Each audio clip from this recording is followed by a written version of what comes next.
Welcome to the 18 Minutes Podcast. Today's episode is a conversation with someone I've known for a very long time who has also suffered with generalized anxiety disorder, panic disorder, agoraphobia, my dad. We're going to talk about his experience with anxiety, how to take care of yourself so that you don't have major regressions with an anxiety disorder, and rediscovering yourself after recovering from disordered anxiety. It's a great conversation, and I hope you enjoy. Feeling great. So glad. This tea you made is like, my Do you like goodness. it? Oh, I love it. I'm trying to just nurse the last little bit so it's not gone. Yeah, mine's cold now, but I usually end up drinking it cold. Yep, So that's that. that's that.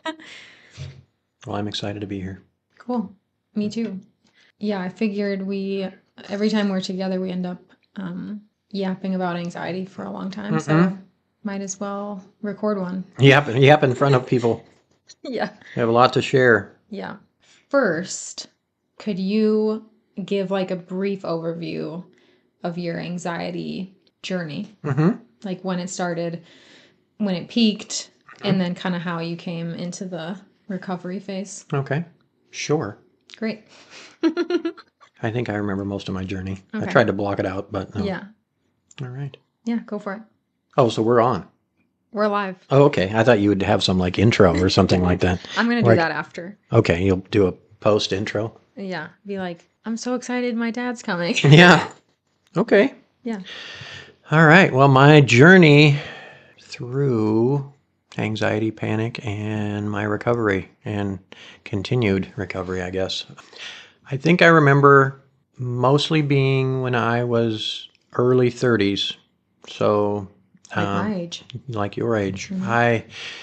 It's funny because even at that time, I remember looking back at my younger me and saying people that had anxiety or going to see some kind of a doctor about anxiety were just like weak-minded people or like that's not a real thing. Like why would you do that? Just buck up kind of thing. And so then I always thought, okay, well then I've cursed myself by saying that, and now here we are doing this. But I think as time went on, I did feel it a little bit. And I feel like with me, it started a lot more with a lot of physical symptoms. I think a lot of it came from, of course, family of 4 kids at that point, a business that I was trying to run that wasn't, and when you're in business, it's not always good. And I am someone who thinks about the future a lot. So I'm always thinking what danger is coming. So in essence, I was constantly telling my brain that something bad is going to happen, and eventually it did. Yeah. And so I think I was in my early 30s. I just started having like stomach aches all the time.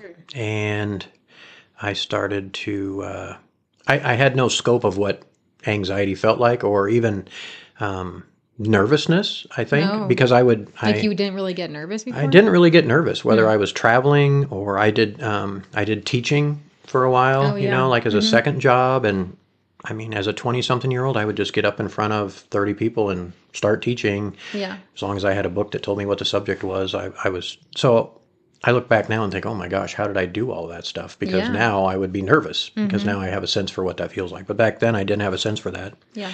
So I didn't know what all these feelings were. And then I remember at some point, it really started to manifest in like I thought I was having a heart attack. Yeah. I feel like that's everyone's yeah. Like the first time you have a panic attack, you want to call 911 because you think you're having a heart attack. Yep. Yeah. And I remember Mom took me to the urgent care, and I remember sitting in there thinking, all right, here we go. This is, scary. Yep. Like all the symptoms, dizzy, dry mouth, heart, pain in my chest, whatever. And then you start making stuff up like, I think my left arm hurts, and so I'm sitting in there, and oddly enough, when you go sit in there, all of a sudden you start to feel a bit better for whatever reason. So I'm in there, they hook me up to the EKG, and they're testing me, and the doctor leaves. The doctor comes back in, and she's like, man, there's nothing wrong with you. I mean, you're like you've got the heart of a 20-year-old, like everything seems to be fine. Tell me what's going on again. This, that, the other thing, and all my symptoms. And she says, well, you you don't even seem like a person that would, be anxious about anything. Like you just seem so relaxed and Oh, whatnot. yeah. Even here, you just Yeah. don't seem like that. A therapist told me that once too. I like went to therapy. The first time Mm-hmm. I went to therapy, I was like 18 or something. I was still Mm-hmm. living at home. And a therapist said the same thing to me. I was sitting there telling her I had anxiety. She's like, "You don't seem anxious." Yeah. And I was like, "What is that?" Right. I mean, like, okay, I well, don't I really am know what to, anxious, yeah, I don't really or know I, what to do with I don't know that. what that is right now, but whatever Yeah. it is, I'm feeling it. Mm-hmm. So give me some pills and let me get out of here Mm-hmm. to fix my heart attack. And she says, well, I remember she said, I'll be right back. And she went and got this little cocktail, which was my Lanta in a little thing. And then she took a syringe of the stuff they use to numb your body when they're going to do stitches or whatever. Well, I don't know why it escaped me. Like Novocaine? Yeah, like Novocaine. And she just shot it into the little cup and stirred it up and said, here, You drank shoot that? this. And I shot it down, and instantly I felt better Oh, because I had also just developed like this, whatever. like gastrointestinal Yep. stuff? And Yeah. so I had, pain in my esophagus or whatever, and it Mm-hmm. just like took all that pain away. I felt like, wow, I feel a lot better. And she's Wow. like, well, yeah, you've kind of got some gastrointestinal things going on as well, Mm. but you're fine. You can just go on, maybe take some Prilosec or something and get over that and then move on with your life. Did that make you feel better? Like, I think that time it did, yeah, because I was okay. like, Like oh, for a while at I least? just have GERD or something. Like Yeah. everybody has that, right? Mm-hmm. And so I took off, went on, started going on Prilosec, but a lot of the symptoms just never went away. Like, why is my stomach aching? Why do I feel like this all the time? Mm-hmm. And I can remember even going on vacation. We went down on vacation, and I was like sick the whole time. Like, Oh. mom was driving, and my stomach hurt. I thought, Mm-hmm. you get diarrhea. Just everything is just Yeah. messed up. Your whole system is messed up because of that. And it's still, I had no scope of that. This is anxiety or Mm. this is panic disorder. And I don't feel like at that time I was really having like straight on panic attacks of Okay. fear Mm-hmm. or agoraphobia, which is what I got. Yeah. At the end, it was all that and still is, I think, mostly. And it just kept going and kept going. And I was going to this doctor, and finally he says, I'll just send you over and have endoscopy done. So I'm just going to scope Oh. your Yeah, stomach oh, and yeah, make I sure can you remember don't have that. cancer. Uh-huh. Because I said I have cancer, right? I Yeah. mean, I'm sick. Something is wrong. Something is wrong with Yeah. me. You guys keep saying there's nothing wrong with me. Mm-hmm. But obviously there is, because there's something going on in here and it's not right. And Yeah. it certainly isn't anything mental. So We know that for sure. I know that for sure. I remember thinking, okay, well, we'll go and get that done. And I went to that appointment, and they, gave me the drugs, laid me down. I swallowed the tube. It went down my stomach. I remember laying there looking at them in my stomach and While checking there all was a that. tube in your throat? Yep. Because you have to be Yeah. awake for it because you got to swallow it. And then they're telling you, That like, would give me a panic attack. just keep breathing through your nose, keep breathing through your nose. And That's so crazy. now funny story is like now it would give me a panic attack if they're like, okay, Mark, now after this Yeah. podcast, you're going to have to go, have a medical procedure. I'd be like, oh, Yeah, nervous. back then I still had I had no fear of that kind of stuff. Yeah. And I remember seeing that, and we get done and he's like, yeah, there's nothing in there. Like, Dang. you're fine. That's the worst. And I feel like that was, that's the worst, right? But after that happened, I think somehow it cleared my mind. I like had a reset where I was like, there's nothing wrong with me. Mm-hmm. And then I didn't have it anymore. Yeah. Like it was like essentially recovery, but it wasn't from whatever I thought I had. It was just, I finally had enough medical procedures where I told my body or my mind, oh, I guess there's nothing wrong with you. Yeah. And like then you got enough assurance or whatever. Yep. And then I felt great. Like I'm like, oh, I'm healed. And but I was not healed because it came back. And when it came back, I was like so astounded. I remember too, I went into the regular doctor and I said, I'm good. I'm healed. Wow. And this is, I think, after maybe the second time where I actually did have a diagnosis now in my chart that said generalized anxiety disorder, that yeah. kind of thing. Mm-hmm. And I'm like, I don't have it anymore. And he goes, no, you still have it. Like, Really? you're never going to get rid of it. Oh, okay. And I'm like, you're crazy. Like, I feel great. I can go do whatever I want now. I don't have any stomach ache anymore. I don't have headaches. I don't feel weird. Mm-hmm. And, but he was right. Yeah. So it did come back again. And it seems like every time that I went through this cycle of getting better and then getting worse, I would forget whatever I did to make it better. So then I started journaling a little bit to try and figure out what that was, to determine what I need to do to keep going. And I think that is the end of the story. But at some point, I think he had told me enough that I have this generalized anxiety order and then panic attack that it started to sink in. But I don't think it really sunk in totally in my mind until that was really the agoraphobia thing started, where I started being scared of having panic attacks. Yeah. Before I was scared of having them, I just lived life. I just traveled around, did trade shows, did all the things that I do for work. And I might get on an airplane and have a panic attack, but that didn't stop me from getting on an airplane. Oh, interesting. I just sit in a seat, and I can remember being on airplanes where they were taxiing to the runway, and I was like, freaking out? yeah, like, and I'm by myself and thinking, I got to get back to the gate. Yeah. Like, Scared. I am not going to make it. Like you get that fight or flight feeling, like I'm going to stand up and get in the aisle and go for the door. That like rush of adrenaline, and you like cannot focus on anything else besides like saving your life. Mm-hmm. Yeah. And it's so weird how quickly you go from like, hey, how's it going? Everything's fine, to I got to get out of here right now. Yeah. And it's that like trapped feeling. And there's so many things that do that. It's like planes. A few people recently have talked about like restaurants and how it's like, why do I feel agoraphobic about restaurants? But like, you can't just get up and run out. Like, you have to pay for your food. Yep. And if other people aren't done eating, you can't be like, I'm paying so we can, you know what I mean? There's like the worst thing in the world is when they say, let's have another round. Yeah. That's like, to me, that's like, oh. Yeah. I was so close. I was so close, and now I'm still trapped. Yeah. Yeah.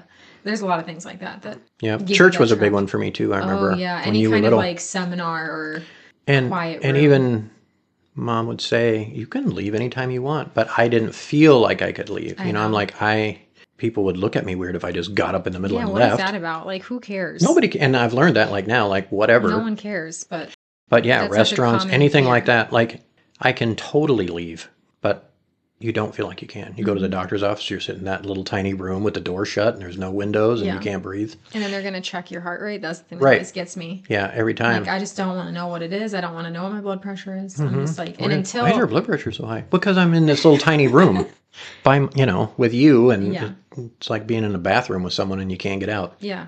It's crazy. So yeah, those panic attacks started hitting, and then I think it was the cascade into the, now I don't like having panic attacks, and so now I'm not going to put myself in a situation where I have panic attacks.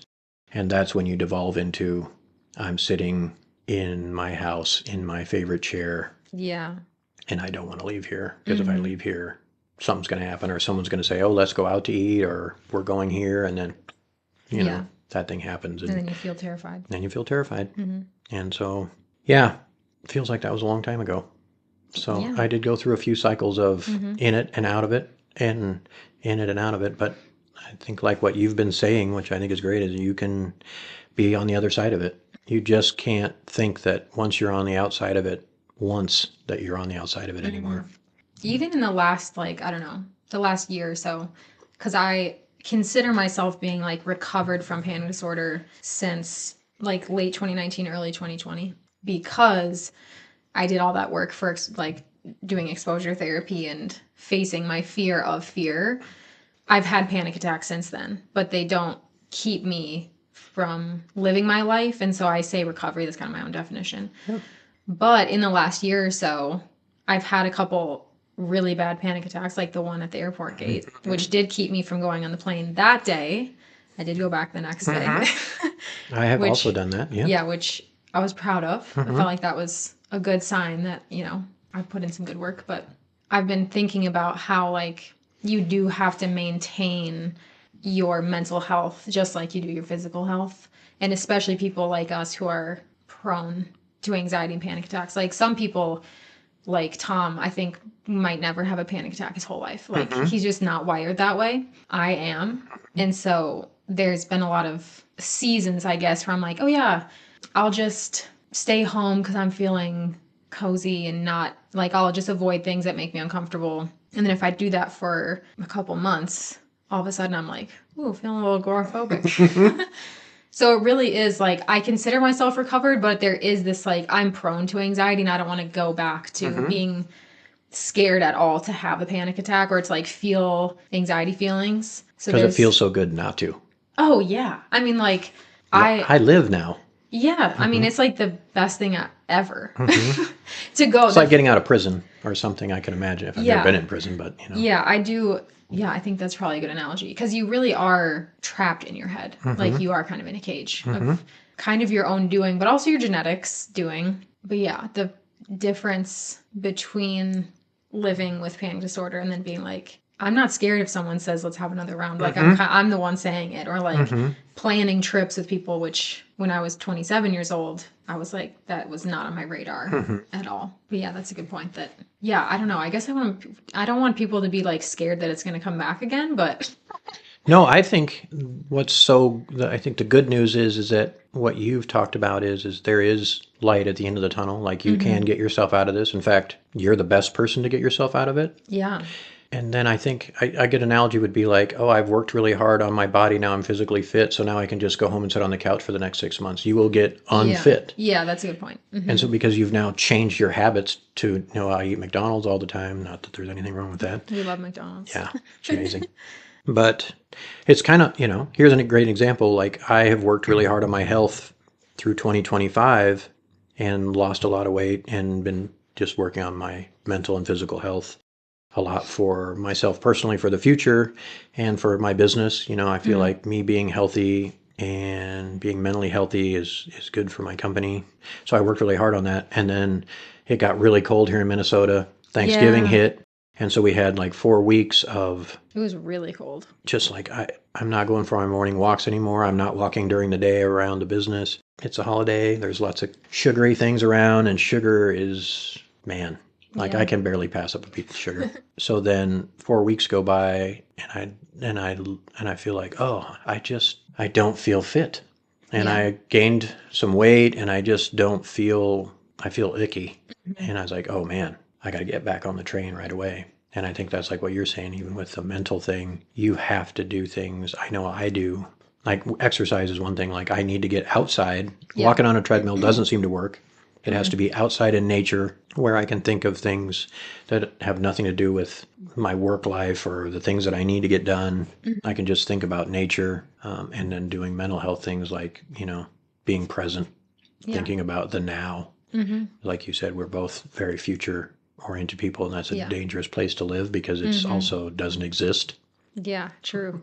I mean, It feels like it does sometimes. yeah. Yeah. And just ruminating over future things or whatever. So I've always tried like the meditation thing, but I think it works better when I'm just like present. Like I don't think of it as like I'm doing the breathing thing. I'm thinking like, here's where I am, grounding myself. Yeah. In meditation, or if I wake up in the middle of the night and my mind is turned on, I'm like, you're just right here. Just don't think of anything. Think of like what's around you. Yeah, just what's around me. Just like, oh, I'm looking outside at the moon or whatever, and then it goes away. So I learned, I don't know, in the last year or so about the difference between internal meditation and external meditation. And internal meditation, I think, is what everyone thinks of as like, that's what meditation is. Like you sit with your eyes closed and you like focus on your breathing. If I focus on my body for too long, I'll get anxious. Because you're hyper aware of your body anyway. Yeah, like I just have a tendency to be like, I know how I'm feeling constantly. But external meditation is like sitting and looking at a leaf and like analyzing the leaf and focusing on the leaf. And every time your mind wanders away, it's like, oh yeah, I was focusing on the leaf. And it's like something that's outside of your body. And when I discovered that, I was like, meditation is very helpful when I do it like this. Yeah. And same thing if you're like on a walk outside, that's so meditative. For me, it is, yeah. Yeah. And that's external meditation, I guess. I didn't know I was doing it. Yeah, you're like focusing on the nature around you or like the sun or whatever. You're like focusing on something that's outside of your body, not your own body. That's interesting. It's just so important to take care of yourself that way if you have the situation. And like what you brought up, you do have genetic problems with that. Yeah, I've come to believe that. Yeah. And I think I knew it too, but I didn't know it really. Like my mom had it. Yeah. Badly. And when I first, she had moved up here to Minnesota first, and then we moved up after that. And I remember going out to eat with her, and she'd like be having like a panic Oh, attack, and I had no idea what it was. And I remember one time I was like, "We're going to the doctor right now," like, and she's like, "No, I'll be okay." I'm like, "Nope." Yeah. And I literally got up out of the restaurant and took her there because I was like That frustrated. was before you had anxiety? Oh yeah, because I thought, what is going wow. on? I guess I didn't know. I knew that she had anxiety, but I don't remember her ever having panic attacks. Oh yeah, she did. And so now when I hear them talk about, because now I'm wondering, okay, well, where did it come from there? So it Yeah. obviously came from my mom's side, but did my dad have it? He had like a lot of issues with alcoholism and this. So Oh, yeah. Like, do you think he maybe had anxiety? he might have, and he was just sort of self-medicating himself from that. I don't know. I mean, he didn't have friends. He didn't go out. He worked, and it was, and he made it sort of like just, working his life. Like this is what,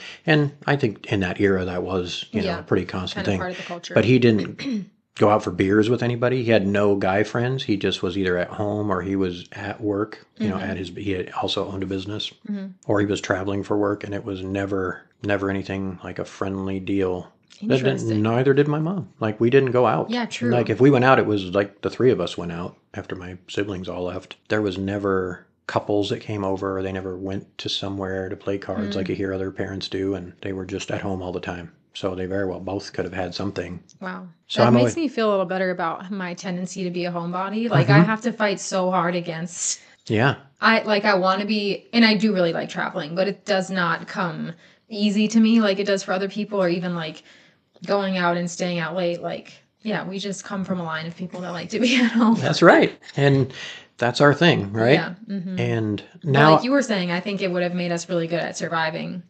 in old times. old times. Yeah. Yeah. Really good instincts for like safety and security. That's what I look at. If when our families came here in the late 1800s, they were survival-based people. Yeah, And some did and some didn't. And so I always kind of tease like, well, we would have survived because we're always worried about what's going to happen. And so we over prepare. Yeah, big planners. I'm always like, okay, did we put enough stuff away? Where's the exit? Yep. All these things. Yeah. Good gunfighter.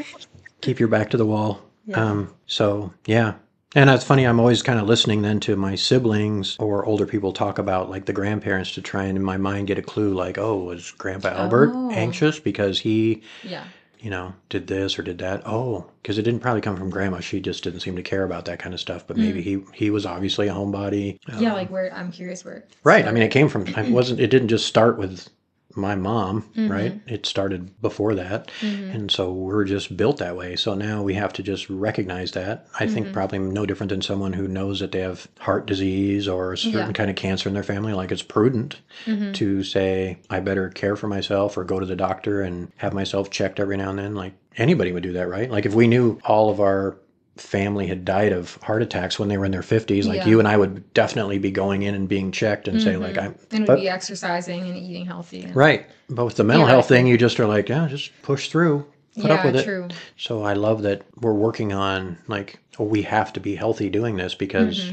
this is an issue that we have and it's not going away, but look, it can go away if we just pay attention to it and we just do the things that are good for us naturally anyway. Like the things that we do to stop doing it are things that are good for us anyway. They're good for people that don't have these problems. Yeah, like exercise and meditation and journaling. And it's good for anyone just to be happy or, have mental clarity or be better at whatever it is that you're trying to do, art or work or whatever. It's all good. Yeah. So you mentioned you had a lot of physical symptoms, feeling like you were going to have a heart attack, like that was scary. Was there a peak to your anxiety experience where you're like, this was when it was the worst, or like this was the hardest part for me? I definitely think it all shifted to like the agoraphobia kind of stuff, where it was simply just, I'm trapped now. Yeah. The panic disorder, I guess, or the panic attacks. Because all the physical symptoms left at some point, which is kind of weird. Like it started out all physical. Yeah. And if I was nervous or had panic, I didn't know that I was having it. I always thought it was something, it all sort of manifested in my body. And then at some point in my 40s on through to today, it then manifested in that now it's all fear. It's all fear of having panic. Oh, we're going to go on an airplane. I love to travel. I've traveled all over the world.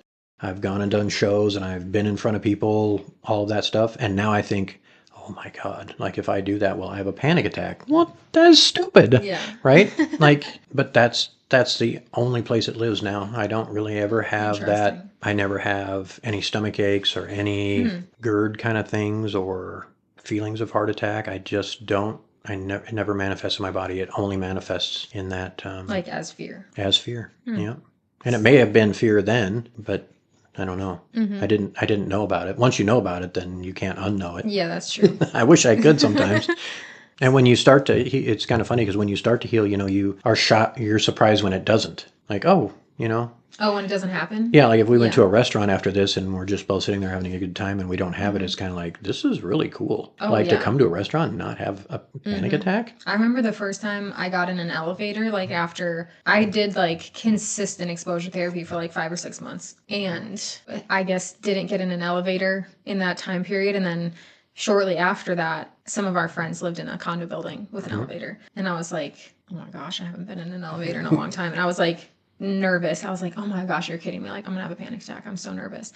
And I got in the elevator and I was like, okay, well, this is just another exposure, whatever. But nothing happened. I know. I was like, whoa, like my brain is literally different because of this like work I've done to not avoid things. Yeah. It feels so good. It feels so good. It also feels miraculous. It just, and I want to explain to people so badly like what that feels like, but it doesn't feel like anything when it's happening. Like I was doing these exposures, I've said this a million times, but I like went to my car in the driveway. Yep. And like would sit in my parked car, have a full-blown panic attack because of all this anticipatory anxiety. And after doing that for a few days of like accepting my feelings and accepting that a panic attack was happening and it wasn't going to kill me, even though I was like, this is going to kill me, this is going to kill me. Then on like the 5th or 6th day, I went out there and I was like, okay, I like shut the car door. Like, all right, here we go. And Let me have it. Nothing happened. I didn't feel anything changing. Because it's all these like neural connections in your brain. So like when it's working, you don't actually feel a shift. You just, for me at least, all of a sudden I was like, my brain is not sending these signals anymore. Which felt It's almost like you took a drug to stop it. It does feel like that. Yeah. Yeah. Because it just shuts off and you don't know why. Yeah. Yeah. But after that point, I was like, I'm doing this as long as I'm driving in this car all day. Yeah. I mean, yeah. And then it was like, okay, I'm going to drive on my block. But then when I did that, I had a panic attack because then it was like, oh, it's like this next biggest fear. But then I'm like, I'm going to do this for a week. And I was like, okay, I can drive around the block. I'm like, I'm going to drive 2 blocks. And I was like, I'm going to drive to the grocery store. Had a panic attack. It's like the more you do it and like accept that these are feelings or this is fear, which when you're agoraphobic, it's like the hatred of fear, I feel like, is how I always felt. Like I hate feeling afraid so much and I'm terrified of feeling terrified. But if you can face that fear, like then it's over. There's nothing, you don't have to do anything else. I mean, in this context, like, if you're not afraid of being afraid, you can do all kinds of things. It's even like, I'm not afraid to have a panic attack. Like I know what it feels like. And I know that I'm going to feel like that rush of like, I need to get out of here. But I'm like, I know what that feels like. And and it's not fun. It's not fun. Yeah. And it doesn't get unfun. Yeah, that's true. Like it's never because your body fine. Yeah, because it's real fear and it's designed to protect you. So it doesn't mess around. Like that's because true. It's true. Like I've read, as you have, about 1 million books on anxiety and panic disorder and all of this other stuff. And so they all talk about how if we didn't have that, we would die. Yeah. Because you have to be nervous. You have to know like, oh, I can't go out into that street because there's cars going by. Yeah. And you have to have those physical symptoms. Because if you do have to sprint out of the way of something, your body has to shut off the blood flow to your limbs and your hands and feet are going to get tingly because it needs all of the blood like in your heart and lungs, like your core organs, so that you can like sprint away, like use your cardiovascular system and your pulmonary system and all these things to like save your life. Because it's trying to save your life. It doesn't know that part of your brain doesn't know what's going on the outside. It needs you to tell it what's going on the outside. So all it knows is I'm in danger and I have to protect myself. Yeah. And it's your job to tell it what the truth is about what's going on. That's so true. There was a time when I was going through it where I would tell myself, I want to feel this because it's cool to feel my body doing what my body is designed to do.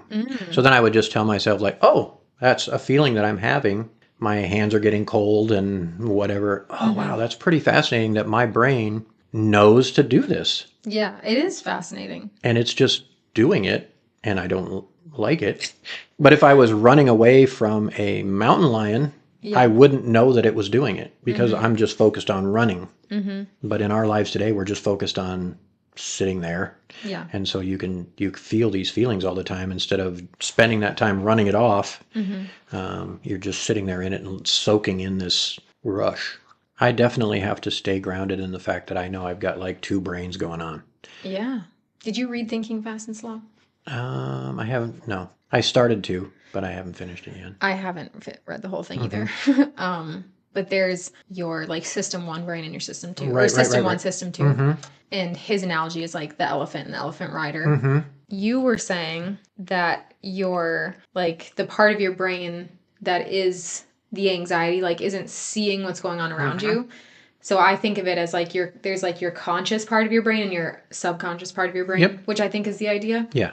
But yeah, it's really fascinating what your subconscious brain, it's like doing stuff constantly and you can't be aware of it like at all, which is just kind of a weird experience. It's weird that you have to think about taking care of it, even though you're really never trained to know that it exists. Yeah, that's because true. It does exist. But it needs love and care and all of that as well. And when you do that, that's when I think you have success. Whether you have anxiety or not, I think, Yeah, just that's true. taking care of yourself that way. But it really needs to know what's going on. Yeah. And I think, like me, I'm always fearing what's going to happen because, I never know what's going to happen or you think whatever. And so looking back on it, I realized I just was telling it something bad was going to happen all the time. So why not that it would start to say, well, then I guess we're going to panic. Yeah, do you think that's why? I mean, because like I started having panic attacks when I was 12. Right. And you started having panic attacks when you were in your 30s. You were always so future oriented. Like, was that the case, I guess, is what I'm asking. Like, when you were working, essentially running a business in your 20s and worrying about the future, that it just kind of like developed into this like subconscious thing. And maybe there was a straw that broke the camel's back kind of thing because, in that 08, 09, we had that recession. First, we had 9/11.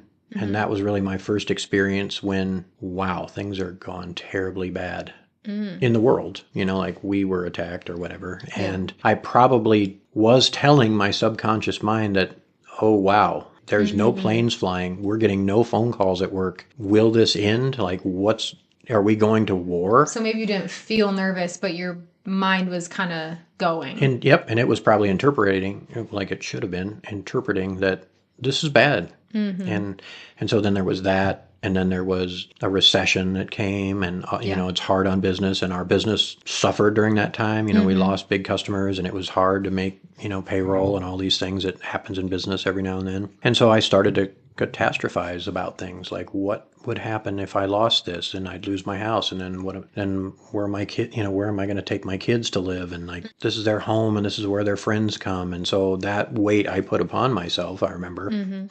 And I worked all the time. Like I worked too much because I guess I didn't know any better. But or you were trying to control. I was trying to control it.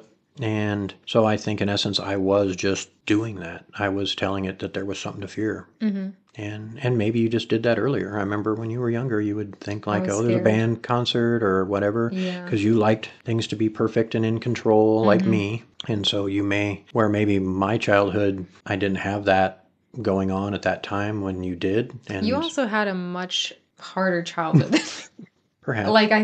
Our life story is very different from birth to, I don't know, 30s. Yeah, I suppose, yeah. But yeah, which is interesting because I think a lot of people theorize that anxiety is so prevalent now because life is quote unquote easy for people like in Western society, and it's not easy for everyone, but in relation to even 100 years ago, 150 years ago maybe. Yeah. And like our brains are looking for something to do, and so we like create these anxieties because we worry about the future. In your case, like I know you had a positive childhood and had good experiences, but you also had a lot of hardship. Yeah, I guess it's just interesting to wonder if like you had things to Yep.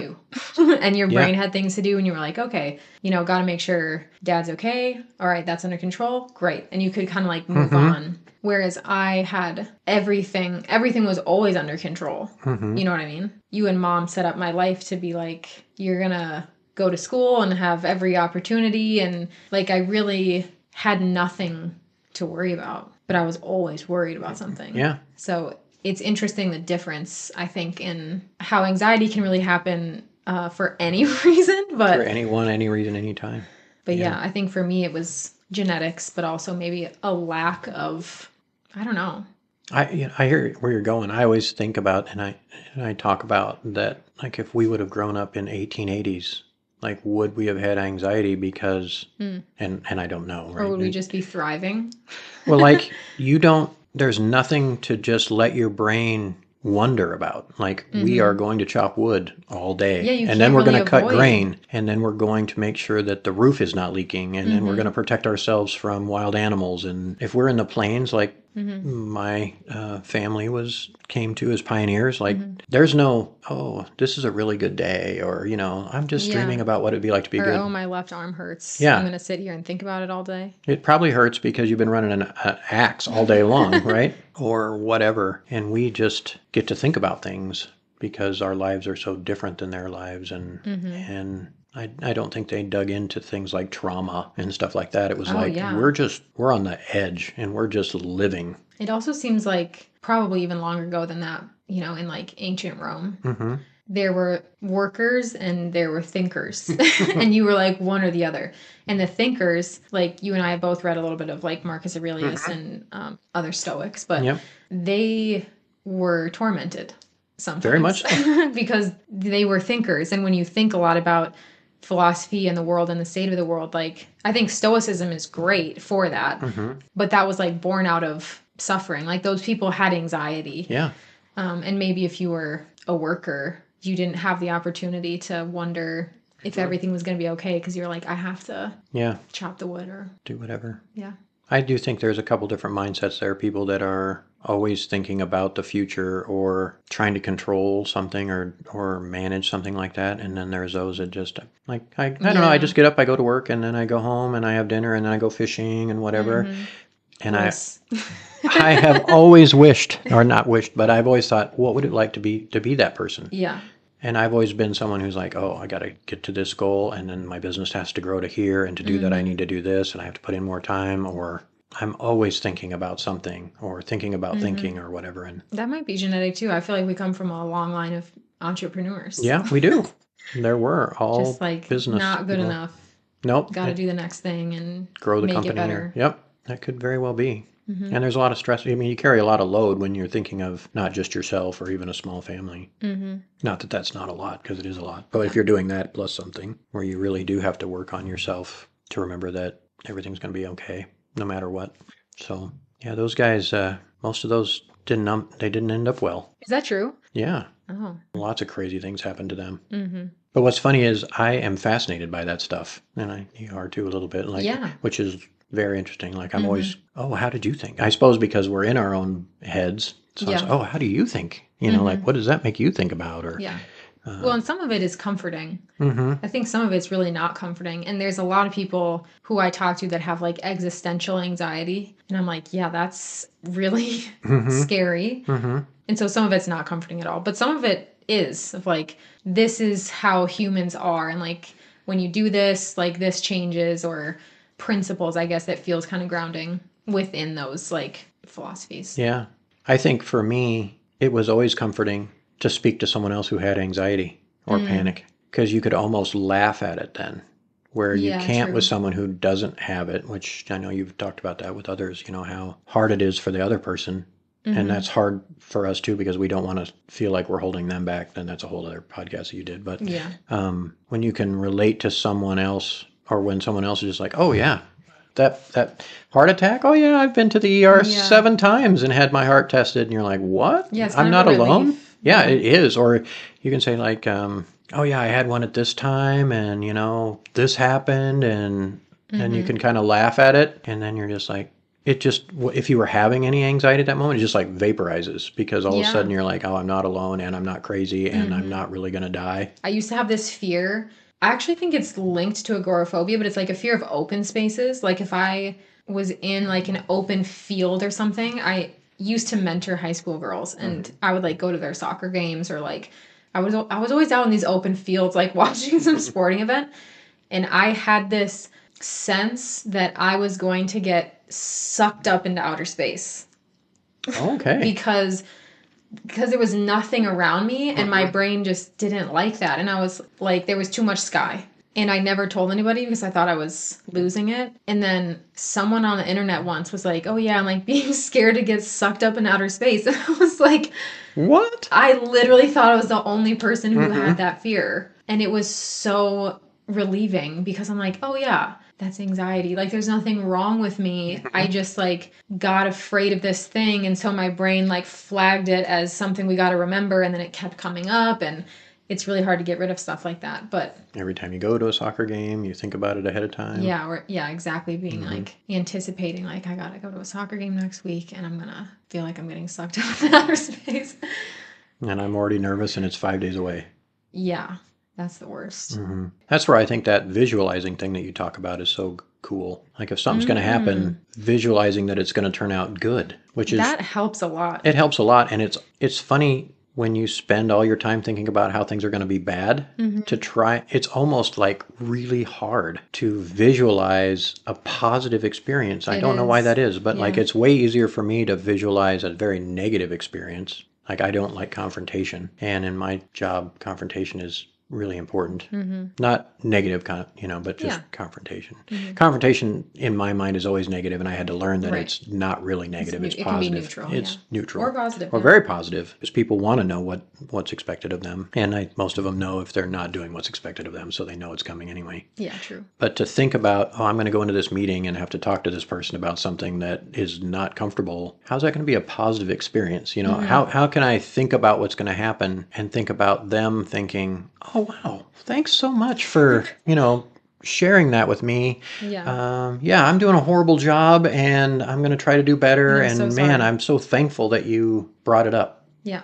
Says no one ever. Like that, it just, my mind can't wrap it. It's going to be like, oh, this person's going to hate me. They're going to quit, or they're not going to, see something bad about me online. they're going to, yep, they're going to like, or go home or tell somebody else that, I'm a jerk.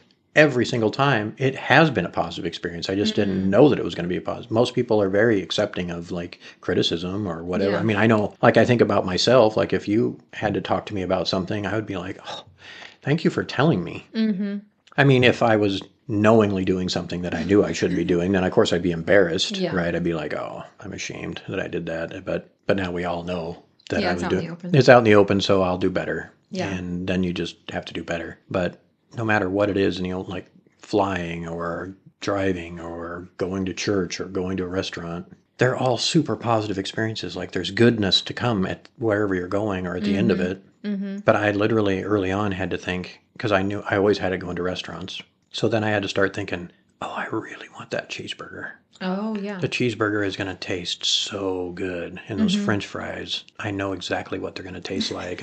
And so I sort of hyped myself up to not think about, oh, I'm going to have a panic attack because I'm trapped in the restaurant, but think about how good whatever I was going to go do was going to be. And that was, I think, something that kind of helped a little bit with that, because I think people that aren't dealing with that, that's what they think about. Why else would you want to go to a restaurant? Yeah, what else do you think about? Right? Oh, I can't wait to taste that beer. It's going to taste so good, or it's going to be so cold, and we just think about, I hope I'm not in a booth in the corner again. I know. Or whatever. That is a big part of what I did this spring when I had the panic attack at the airport and didn't get on my plane. And I went back to the airport that day with my luggage and everything. And I had Tom drop me off, and I walked around baggage claim for like 30 minutes.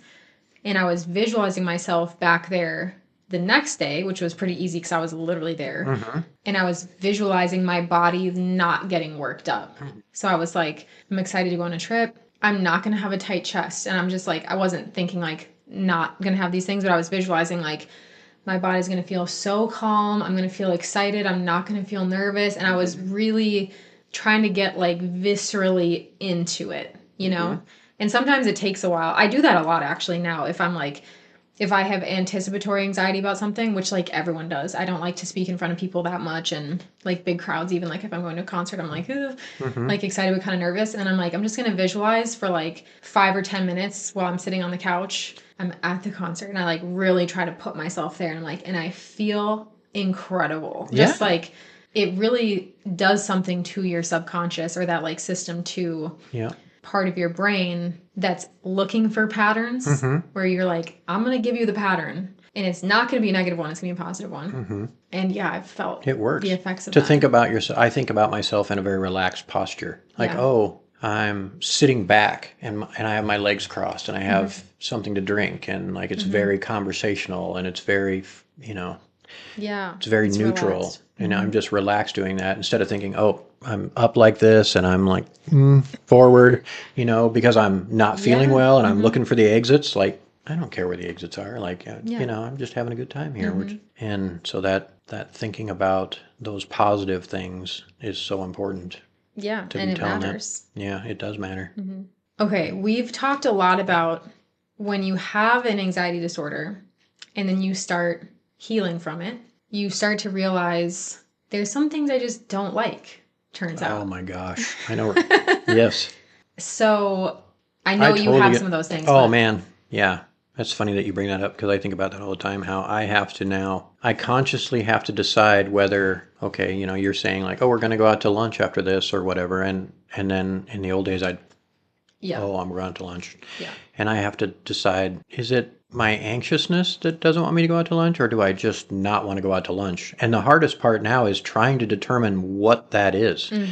And if I can't determine what it is, then I just go out to lunch. That's a great idea. Because there's, like you said, there's some things you just don't want to do. Like, Yeah. I don't really But like it's big crowds and I okay. don't like, and I'm in the music business. Yeah. And I just don't like going to those big shows with all the loud noise. And I Like think, a sardine. yeah, it's just not, We're sleepy people. yeah, I can sleep perfectly. But then I just have to decide what is it that's triggering that? Is it truly? And also, I think what's weird is being comfortable with saying no. Like saying, Yeah, we struggle with that. yeah, because we're not say no people. No. So it's really hard to say, do you guys just go to the restaurant? Yeah. I'm tired and I'm not going to have a good time. And being okay with feeling like you're letting someone down when most likely you're not letting someone down at all. They're like, yeah, cool. Yeah. And that can cause anxiety. Yep. And so we just have to think, do I not want to go because I'm anxious to go, or do I not want to go because I just don't want to go because every one of us has something we don't want to do, right. no matter, even if it's the most fun thing, right? Like I'm just tired tonight, or I just don't feel like doing it again. I think it's a really good point though, that you do have to learn how to know the difference. And if you don't, it's probably best to just do the thing, because it's in, I don't know, 99% of cases not going to be bad for you. Yeah. I say that, but also there are some, you should expose yourself to things gradually if you're like in the throes of panic disorder. Right. But like for you and I, there's like, if something, I'm like, I can't tell if I'm like trying to avoid this because I'm going to get anxious about it, or if I'm just like having an off day and I like need a night to rest. I often choose to go do the thing because I just like to have new experiences. And sometimes I do it and I'm like, I definitely should have stayed home and gotten sleep. I'm exhausted. That's worst case scenario. Yeah. And what you find out sometimes is your body goes a lot farther than you think it's going to. Oh, that's the truth. Like I've done those and thought, I am so tired, like I really don't want to go out, but it could be a family thing or a business engagement where I'm like in my mind, I don't want to go, but I should go. And it's not a negative or, it's like, I just should go. Like people want you to be there. People want me to be there. And so I'm like, oh, I'm just exhausted, but I'm going to go. And then it does creep into your mind that you're going to be sitting there and you're going to be so tired or whatever. And then you just somehow, you get this boost of energy and you're fine. And you're like, oh, I'm fine. Like, I'm so glad I came. And those experiences feed upon one another to the point where you're like, oh, I want to go more of the times now. But yeah, totally. It's fun to have positive experiences. Wonderful to have positive experiences. Yeah. Try new things. Yeah. But that is so true. Yeah. Just having to think through. Like rediscover your preferences, kind of. Yep. And it's interesting how we both feel like our spouses do not have that problem at all. No, they both want to have the most fun and say yes to everything. Right. And which is sometimes frustrating to us. We're like, could you just not saying yes all the time, or not Quit invite asking us me to that thing? The interesting thing that I've really come to learn about that is in looking at my mother, who's very much a home person, she loves to read, which is great for everyone. But Yeah. it's also a thing like, I'm just going to stay home and read. I don't want to go out and do this stuff. And I see her in her home now at her advanced age, and just the things that she's done. And now I see those things in me. I'm thinking I have to work on those right now. Yeah, like what do you want your future to look like? Exactly. Yeah. Like I use the phrase, don't let the old man in. Like you don't have to be like those other people are. You can be however you want to be. So just go do the thing. And my wife is going to love that I'm going and doing those things. And so I almost lean on her a little bit to make me do those things. And I'm accepting of it now, where I used to be frustrated by it. And now I'm like, oh, yep, she's right. I need to go do this, because staying home or, avoiding things is not good for me. It's terrible for me. So I think that's where the deciding whether I want to do it or not comes in a lot of the times. Like, am I just too tired or whatever? But now I'm looking at the future thinking, what does the future Mark want to be like? And then doing the things that are necessary so that I do become that person. And that's an everyday habit based thing, not it's just a goal that I'll get to someday. No, you got to do those things today. Yeah. It's like your exposure therapy thing, like, and then all of a sudden you're shocked that you feel that way. Like you go for walks every day, and then pretty soon you're shocked, like, I've walked for like an hour and I'm not tired. Because you don't notice the changes while they're happening. Because you created the habit, and now you've created the outcome. And that's much like what you and I have done with this thing. And then you have to keep it going. So yeah, thinking about how you want the future you to be, and not what it is. Like if you're currently someone that's in the throes of panic and anxiety, you're probably sitting there thinking, I'm never getting out of this, or this is who I am. And that's not true. Like you're not that person that you are right now, if that's not what you want to be. Yeah, that's so true. You can be whoever or whatever you want to be, but you also have to know that could be a year out, or it could be 6 months, or it could be 3 months. And that seems daunting, but do you remember last year at New Year's, you made and here we are at another one. Like, it goes by faster than you think. And then you're like, whoa, like that 6 months, because I was working on it and it wasn't perfect, but it's getting better, and now it's better, and now it's real good. Kind of happens, I think, a little faster than you would expect it to, as long as you build a habit to do it and are focused on it. Because we want everybody to be happy and have a good life and do what they want to do. And yeah, that's why we're here. That's why we're here. I'm glad we're here. Yeah. I sure am. Me too. We've been in a lot worse places. Ain't that the truth? Yeah. Cool. Well, is there anything else you want to talk about? So, okay. Thankful for you. Appreciate you letting me come and do this podcast with you. Yeah, thanks for coming to my house and hanging out. I love it. Thanks for the tea. You're welcome. All right. Thank you so much for being here for this conversation. I hope that was helpful to you. If you have questions about anxiety or anxiety-related topics, feel free to send me an email at amanda@the18minutes.com. I would love to hear from you. If you found this podcast helpful, please leave a review. It helps other anxious people find this resource. Thanks again for listening, and we'll see you next time.